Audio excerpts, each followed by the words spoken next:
Greetings. Welcome to the Money Script Podcast. I'm your host, Johanse Harrison, financial advisor and financial literacy educator. In each episode, you'll hear incredible interviews and get tips and strategies that you can implement into your daily life to help you improve your money script and grow your wealth. Thank you for taking some time with me today. Let's get into this episode of the Money Script.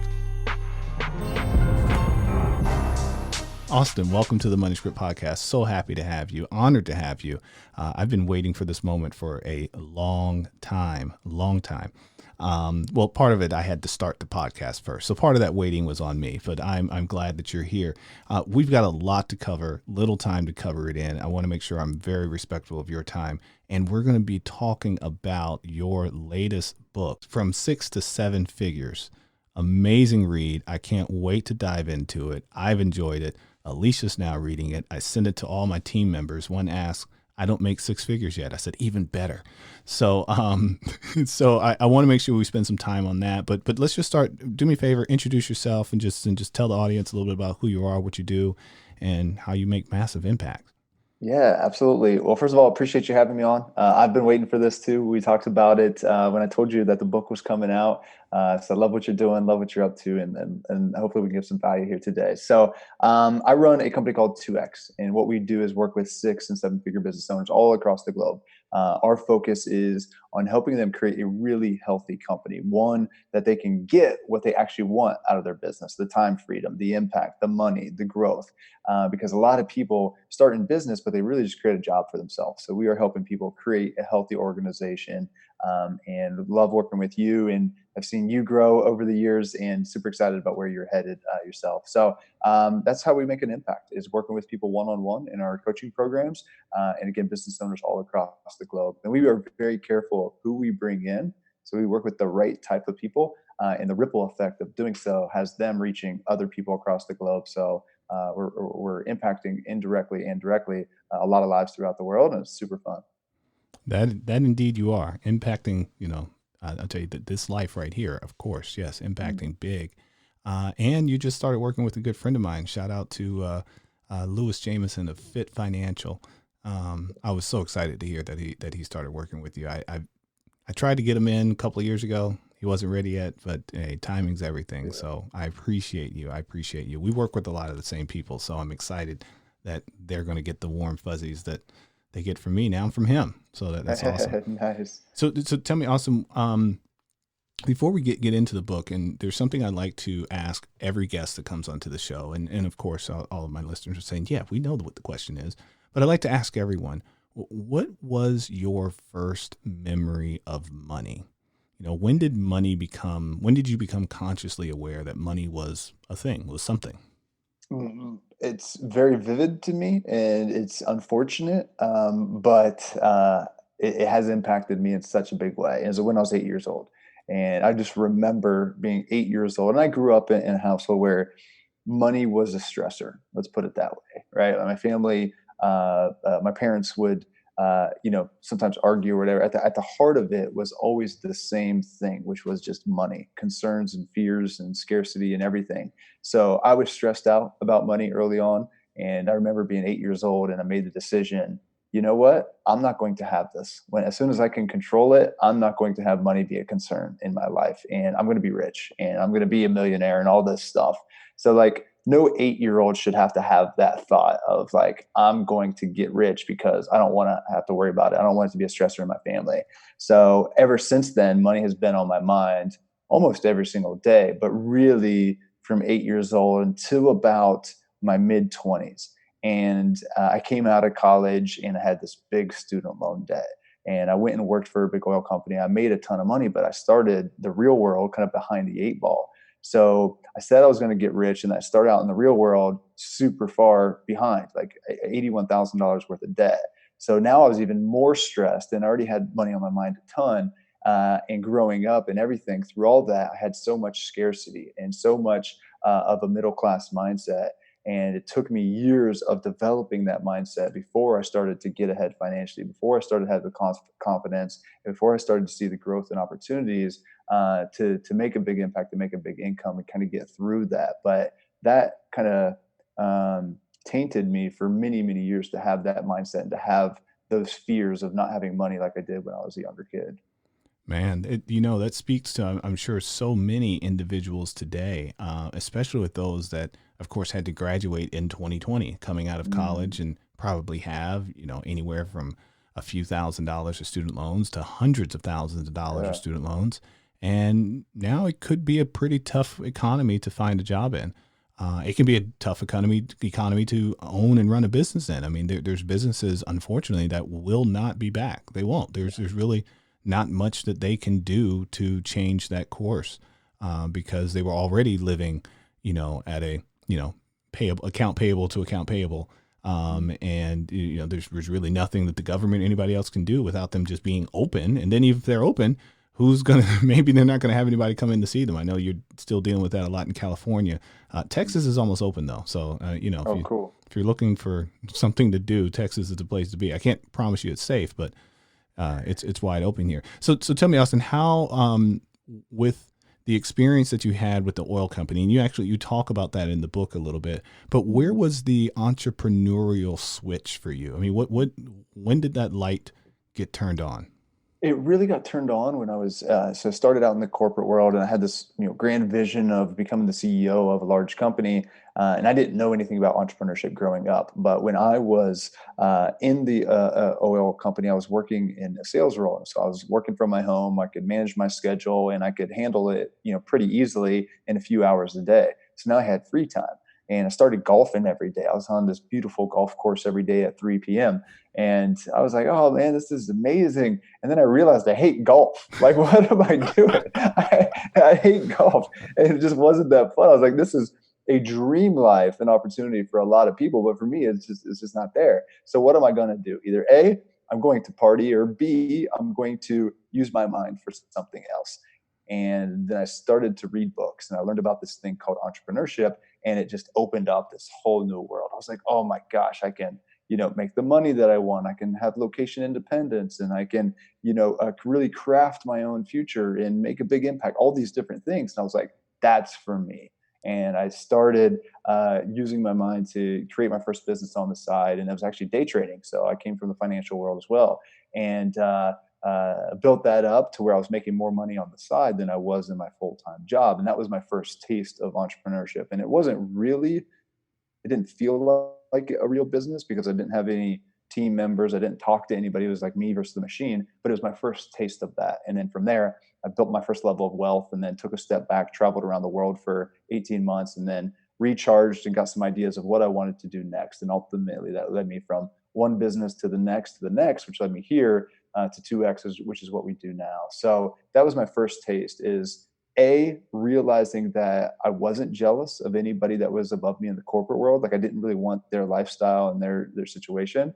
And B, I started reading books and learned about entrepreneurship, that I was like, all right, that's for me. And I went down that path.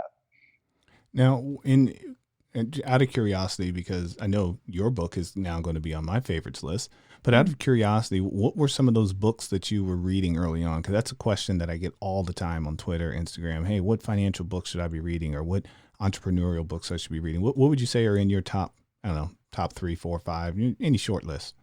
Yeah, Rich Dad Poor Dad was a big one to open up your eyes to what's possible. 4 Hour Work Week made a big impact on me. I read it the first time, and I was like, all this virtual independence and virtual assistant stuff, like, that's not for me. That was just too far from my current reality when I read it. But then fast forward 2 years later, and I was literally living that life. I had VAs, and I was traveling the world and everything. So like, some really classic books like that have sold millions of copies will insert some seeds into you that will hopefully come to fruition in the right way. So those two, stuff by Tony Robbins, just from like a motivational standpoint, really comes to mind. And then The Millionaire Fastlane was one of my favorite books of all time, to kind of just get me excited and start to see like the right way to build it. And that's just a great book to think about, not building a job, building like residual and passive income as well. Um, those are a couple that come to mind. And then there's other favorites, such as The One Thing, which is really about focus, and The Essentialism, which is really about focus and productivity. So read those few ones. And then from 6 to 7 figures, and you're in a pretty good spot to apply the different things that you need. Simplicity, with good foundation, with good finances, and those things all come together. Now, being that you work with a lot of entrepreneurs and business owners, and being that we're in, the favorite throw around word of the day is unprecedented times, which, by the way, we're always in unprecedented times because there is no time Always. like the last. So be careful when you hear that phrase. But to use the words that the media likes to use of unprecedented times, what are you finding? What are some of the common themes that you're finding from some of the businesses and entrepreneurs that you work with that are thriving right now? Yeah. The ones that are most adaptable. And it's a really tough situation to not pivot too hard and just like see a little blip and like totally change directions, versus seeing an opportunity and adapting to that and leaning into it. So every market has changed in some way, shape, or form. And the ones that have changed with it, hopefully, and again, not too big of a way, but in a subtle way, have really, really thrived. For instance, what we did is we came out with, for the first time in a very long time, a new program.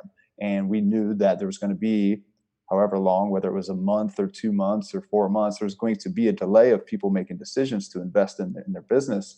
So we came out with a program that was suited for those people, and it was lower cost and whatnot. And we used that to really grow our audience, knowing that the dust would settle pretty quick and come out the other side of that. Now we're setting records. We're already above our record month ever, and we're having this interview on the 20th of the month, so we've still got 11 days left. So the ones that were able to adapt, and now more than ever, and at 2x, we don't focus on marketing too much, but now more than ever, since things have changed, marketing is more important. So we have been focusing more on marketing and more on growing your audience and more on being really, really intentional with your marketing to be present to the times and the situation that your ideal target audience is in. And the ones that are doing that are growing their audience and their revenue faster than ever. So we've got an incredible amount of success stories happen right now because we've really been pushing those things. Adapt your model, adapt your positioning, and adapt your marketing just a little bit to thrive in the times. And those that have done it have just really stood out, while a lot of businesses are getting slammed pretty hard. Yeah, it's funny you mentioned that because I was thinking about my own business and some of the things that I decided to take advantage of, and being that I was in financial services during September 11th. I was in Mm, financial services during the Great Recession, and here we are again mm, with those same sort of situations going on. And what I learned from all of those, and back then I was in a corporation. And what I noticed is that the corporations, if they knew that they were solid and I was at a solid corporation, they doubled down on marketing during those times. yes. I Yep. mean, our commercials were everywhere. Yep. And I decided to do the same thing. And fortunately, the cost of advertising also went down at the same time. So I was looking at my numbers, looking at May and April and March. And I was just like, okay, how have things been going from a spend standpoint as far as what is the return that we're getting as far as, new Instagram likes or not likes, but the followers and how many people are coming to the seminars that I'm doing, et cetera. And it has skyrocketed. I'm spending Mhm. half the money, getting double the return, and actually more than double the return, and getting new clients from it. And I said, let's spend more. It's like, turn it Yeah, up and yeah, just yeah. spend some more. Let's go. Because this is a time, if I feel if you're a company that can say we are not just surviving, but we are thriving in Mm, these times, you're going to be the ones coming out on the other end. I mean, that's Chipotle is a great example of that. mm, Chipotle just happened to have created their own delivery service last mm, year. mm. And so for them, it was business as usual. Like, we're ready for this. And, Yep. they had already been through their own health scare. So they're probably cleaner than most because they had to prove to the street that, hey, yeah, we're not going to infect all of our people with salmonella or whatever it was. Right. So it was interesting to watch how they became a huge winner in this pandemic, where you had other restaurants like Cheesecake Factory that might not exist on the other side of this. Yeah. It's going to Yep. be really tough for them to exist. And, they do have a lot of things on their menu. So that also makes it tough as well. When you're that, as you've talked to me about before of niching, Yeah, they don't yeah, really yeah, have a niche. It's yeah. everything's on the menu. So that can make it really tough as well. So it'll be interesting to see what happens on the other side. So Yeah, some are put in a really bad position, but most businesses are not going to be totally put out of business. So if you're one of those businesses, which is again the vast majority, leaning into the opportunity, leaning into the change, and not being afraid of it, knowing that the dust will settle. Because again, nobody knows the timing. We're already seeing the dust settle, and we're not even 2 months into COVID-19 really. But the dust settles pretty quickly, and the ones that have taken the proper action the past few months and will the next couple months are going to be the ones that are really going to be in a prime position coming out of this. Indeed, I agree. And the audacity of you in the middle of a pandemic and what could be one of the greatest recession depressions in history is what it looks like. You authored a book called From Six to Seven Figures. I mean, that's pretty bold. It's Mm. pretty bold to do that in the face of everything that's going on. You said, I'm going all the way with this. And here I am getting my little nighttime scroll on. I was like, let me log into LinkedIn. What do I see? An Austin ad. I was like, okay, let me go over to Instagram. What do I see? Another ad for 2X. I'm like, wait a minute. They know I'm already here. I said, he must be doing a full court press right now. Yep, yep, And yep. and of course you are, because I've got some of you listeners have received a copy of the book as well, because I was excited for you to have it. So let's transition to the book a little bit. Cool. What made you sit down and write it? I mean, what gave you the I mean, because this isn't your first book, correct? You had Yeah, I had one other book. Mhm. The other book I would not recommend you read necessarily, but this Okay. book I would definitely recommend to all business owners and entrepreneurs out there. I wanted to write this book because first and foremost, our mission at 2X is to double the number of businesses at scale from 6 to 7 figures. We are also going to double the number of businesses at scale from 7 to 8, but only 4% of businesses and entrepreneurs make it to that $1 million mark. Only 4%. And every business that I've ever worked with that's been at 6 figures says someday I want to run $1 million business or I want to have $1 million income, one of the two. And it's just that magic number that so many want to get to, and 4% only get there. So what we've done now, I've built multiple 7 figure businesses and helped a lot of people make this leap. What we've been building behind the scenes is the exact framework to follow. So we've been really optimizing that over the years, and just have so many people that we've helped make that leap that now we put it into the book to help people do that. So it's our mission to double that number because it's going to impact the economy. But the cool thing is not just the financial stuff. It's like people's kids that we impact by helping them have a better, healthier, more successful organization. It's their clients and their clients' families and whatnot. So like the ripple effect that we kind of started the show with is huge. So if we can do that and help entrepreneurs and help business owners all across the globe, which are, in our opinions, a lot of the leaders. So there's like politicians, there's medical professionals, there's entrepreneurs, like these three categories, and there's teachers. Those four categories, like if you can help one of those four, like that's going to have a huge ripple effect across the globe. And my audience is entrepreneurs. So we wanted to put together the blueprint. We talk about growth and business success in a little bit different way than a lot of people out there talk about. Most people are focused on sales and marketing and some tactical stuff. We talk very little, if any, about that. We talk about the fundamental principles that really matter. So excited to get it out there. And for us, it doesn't matter when the like what happens with the market. We think these are the principles that last the test of time. Like my favorite people to learn from are like John D. Rockefeller or Andrew Carnegie, or the people that have done big things over 100 years ago, because those principles, those fundamental strategies still matter today. One of my favorite ones that you taught me, and I was not.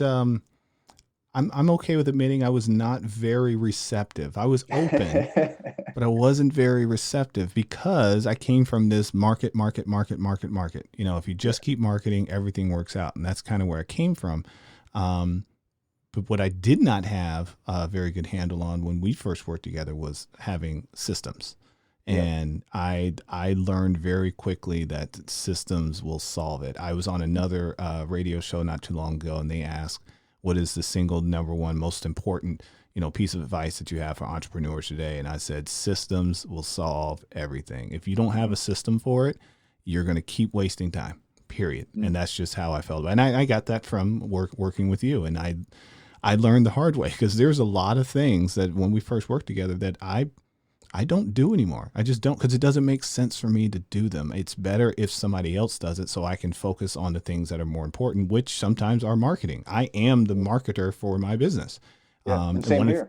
One of the things I started doing was having free workshops online just so I could market. And I was amazed at the response. Even with this podcast, and this podcast doesn't cost anybody anything to tune in and, get 20, 25 minutes worth of value. But it does cost me something. It costs time, and it costs the energy of us being here, booking this, all that good stuff. But I can do this because I'm not filling out a insurance application anymore. I can do this because I'm not onboarding a client and saying, hey, here's how you pay your financial planning fee. I don't do that anymore. I hired someone else to do it, and it freed up more time so that I can take on more and reach my mission, as I was sharing with you before we got started here, which is to triple the amount of clients that I have that have over $1 million in assets, and double the amount of clients that have a 6 or 7 figure net worth, because that's really what I'm here to. Because if I can help a lot of, as you're aware, a lot of the folks I work with are in the medical field, and also entrepreneurs. If I can help them have a more successful financial life, like you said, that touches other people. The last thing I want is to be in an emergency room and the doctor that's coming in to visit with me just got off the phone fighting with their student loan people because a payment got screwed up or something. I mean, that's not the energy I want them coming in when they're coming to operate on me or my mother or anybody else for that matter. And like you said, that's why we do it, because all the lives that it will touch. So I know we're getting short on time here. I wanted to just had a couple of questions about a few things in the book here. Sweet. So chapter 5, one of my favorites, you asked the question to a mentor who had built $100 million consultancy company. What's the key to scale to 10 million? And you didn't finish the question before he said people. I want to know, when did you realize that? I know you put it in the book, but when you were building your company, when did you have the aha for the people? I got lucky. And at the beginning of me starting online, so I had the day trading business, and I took a couple or 18 months off, and then I started online a little bit, and I started to try and hire a virtual assistant. And I was going to, Elance and Upwork and, a couple other hiring sites, and trying to hire a virtual assistant, just handle so much of the admin and social media and some basic stuff.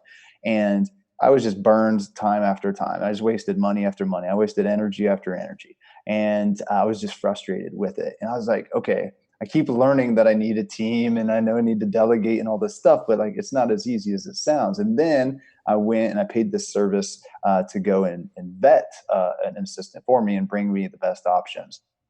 And I stumbled into it because I didn't know what I know now about hiring, but I got lucky and I found an A player, and she changed my life within hours. Within like 2 hours, I was like, oh my gosh, this person is going to like be my savior. Wait, is this Sugar?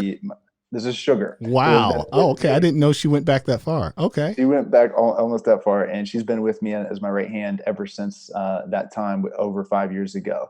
And as soon as I saw that, I saw the difference between bad team members and A players. And A players will make your life better, and they will do so pretty quickly, and they'll be able to handle a lot more than you think that they can. So I saw that was step one. And then I went through a couple different businesses, and I got to the beginning of 2X, and I had this big vision for 2X, and I had this clean slate of what I could be able to create. And I just had the thought of like, what if I start this business instead of bootstrapping it, which we did technically bootstrap because we had a lot of sales right away. But what if I invested into having some great leaders? What if I had some really high quality A players on our leadership team and have just built like a really, really world-class team, starting with a couple people. And now we've got some incredible talent across the globe. So that's one of my top 3 activities right now, is to hire amazing people and set them up to succeed. And again, learning from that lesson that you shared, to get to 10 million and above and beyond, like people is potentially number one outside of strategy. So if you can have the right people, have the right strategy, and execute well, you're going to be able to do whatever you want. And people is a really, really tough and challenging thing. It's not like systems where we can control it, and that, you know, there's emotions and there's, you know, other underlying things. But if you can get an A player on your team, you're going to notice it, and they're going to be worth, you know, 4 or 5 times what a C player is, and they don't cost 4 or 5 times what a C player costs. So it's a small distinction to have A players instead of B or C, but if you do, you'll notice it, and you got to learn that skill. Yeah, I did like how you called out. There's a lot of calling out that goes on in this book. So I'm going to warn you, if you pick up this book, just be prepared. And Austin, no, he probably does not know you, but he knows your business. He Yeah. does. And he And I was, know the challenges that you face because I made all the mistakes. Somebody texted me the other day, because we call our avatar for this book Six Figure Nick. They were like, "I am Six Figure Nick. I've made every single pitfall that you talk about." And I'm like, "Me too. I was there. I, you know, I would have killed for this book 5 years ago. You know." So calling out you maybe, but calling out myself in the past too. yeah, I was the other chapter that, or it was a short chapter towards the end, and it was just agencies don't work. I was like, oh, that's just mean to all the Yeah, agencies. And then you said, yeah, well, okay, they work. It's you that doesn't work. And I was like, okay, yeah, you're yeah, right. You're right. But I've made that mistake too. I have. yeah. So that was that part was fun. That part was fun. So let's do me a favor. Let everyone know, you know, where they can reach you, where they can find you, if they, you know, if they wanted to learn more about 2X, or if they want to get a copy of the book. Of course, if you want a copy of the book, just email me. Just say, hey, I'd love to get a copy of the book. I'm happy to make sure you get a copy in your hands. I've got a few left. But let the folks know how to find you. Yeah, you can find the book at 6to7book.com. It's the number six, letter seven. So 6to7book.com. And you can find it on Amazon. By the time this recording is out, the book will be out on Amazon and Audible and whatnot. So definitely check that out. But Johans has a few copies left, and we can make sure that you get a paperback or hardcover. So do that. You can find our website and a ton of resources on your to help your business grow at scale2x.com. That's SCALE number two, letter X.com. And we've got a ton of resources out there. So check those couple things out. And again, get the book. That's the best thing that you can do. I think you'll learn and take away a lot from it, and happy to send you a free copy. Yeah. And I just want to remind everyone, when you get this book, and like I said, when you sit down to read it, just do yourself a favor and just, I call it, just throw your brain out. Just try not to overthink.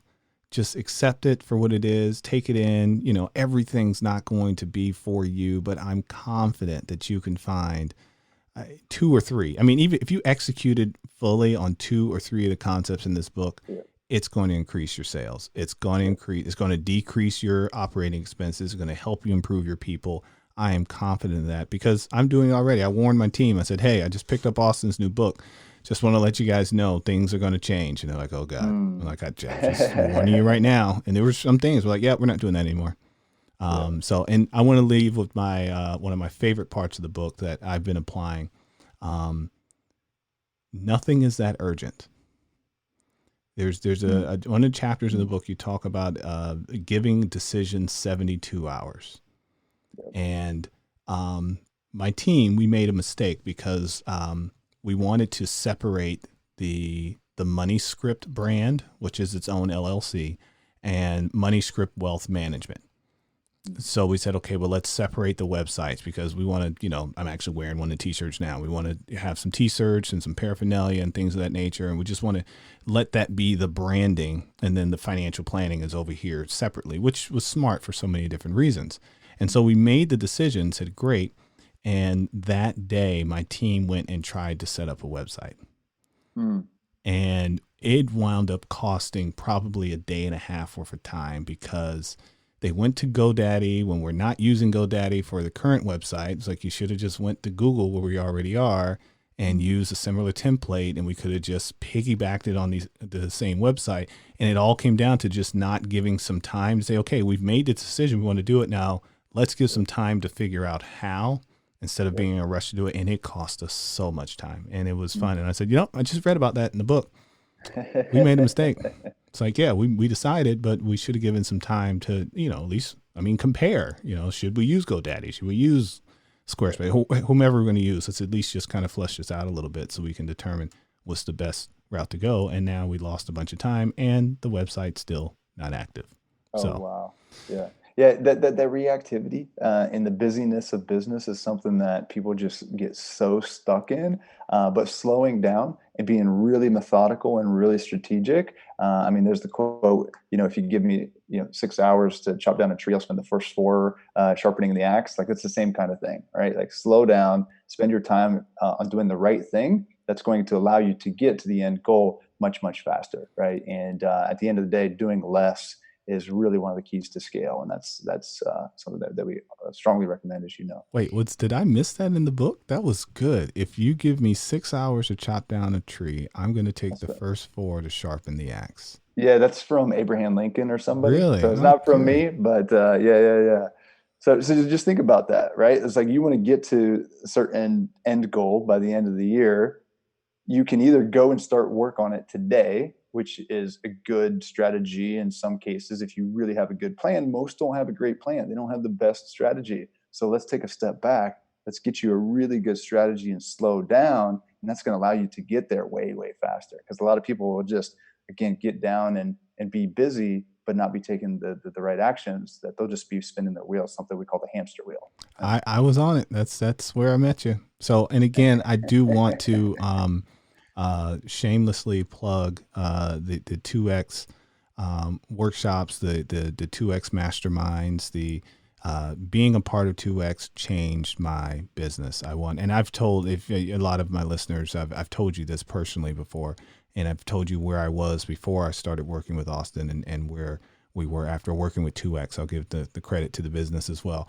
Because it wasn't just Austin. It was Austin and Chandler and Sugar. It was everybody. It was all hands on deck. And it was one of the most memorable experiences of my entrepreneurship, was just learning more about myself and how to be a business owner and not to just be a worker bee and the hamster wheel or whichever, small rodent or animal you want to use, or worker ant, whatever, in my business, because that's what I was. And I wasn't happy. I wasn't. I mean, I was happy that I was a business owner, didn't work for someone else, but I wasn't getting the joy out of doing it all. And now it's so much more fun. So I appreciate you. And here's to a record month for you. And like you said, it's the 20th, and my interview's tomorrow. So I'm excited to to join the party. Heck yeah, yeah. Indeed. Well, first of all, congrats on you for taking all the action. Like, you're an amazing student of learning and applying the stuff, and it's just so impressive to see kind of where you're at. I wish, like, it would be priceless to show the Johans before you started, some of the things of. Oh, one day we will. I know you still have the video. Even what you're saying now is just totally different language, and it's beautiful, man. So. Oh, I know you still have the video. We'll pull that out. We will eventually. I know you still have it. I know you do. We'll pull that out. One day we'll pull that out. That'll be fun. Actually, here it is. Let's pull it out when I cross the 7-figure mark. Boom. Let's do that. Let's do it. We might even put it on the podcast. Oh, gosh. That's going to be scary. All right. Well, hey, Austin, again, thank you so much for spending time with all of us today. We will, hey, get the book. If you don't have the book, go get the book. It's an amazing read. It's an easy read too. Thank you for the spacing. I really appreciated that when I opened it up. I was like, oh, it makes it feel easier to read. I don't know if you did that on purpose. That was a publisher's choice, whatever, but it made it that much easier to read. I appreciated that. It's a small well, I'm glad to hear that, because it's totally different than most books. And it was a big risk, but the feedback on it has been pretty good. So I appreciate that. I loved the spacing. Loved it. Can't wait to hear your voice on Audible, because you did it, right? It's your voice, right? I'm recording it next week. Next week. Okay. Can't wait for that. I'm excited for that. I'm going to save a credit just for you. Nice. So. All right, sir. Well, I'll let you get back to taking some folks from 6 to 7 figures. And again, we appreciate you spending some time on the podcast, and we will be in touch soon. All right. Thanks, Johan. Thank you. Thanks for joining us on the Money Script podcast. Be sure to check out our other episodes, subscribe, follow, and give us 5 stars. Continue to send your financial questions on Twitter or Instagram at The Money Script. Go to moneyscriptwealth.com and schedule your complimentary consultation to discuss your specific goals and concerns. Financial advisory and investment management services are offered by Money Script Wealth Management PLLC, a registered investment advisory firm registered in the state of Texas and California and other states where exempt. The Money Script LLC and the Manuscript Wealth Management PLLC and guests of the episode may have interest in the investments mentioned today. The opinions and views are expressed here are for informational purposes only. This material is educational in nature and should not be deemed as a solicitation for any specific product or service. All investments involve risk and a significant loss of principal. The Manuscript nor Manuscript Wealth Management offer tax or legal advice. Please consult your tax advisor or attorney for specific advice about your situation. Until next time.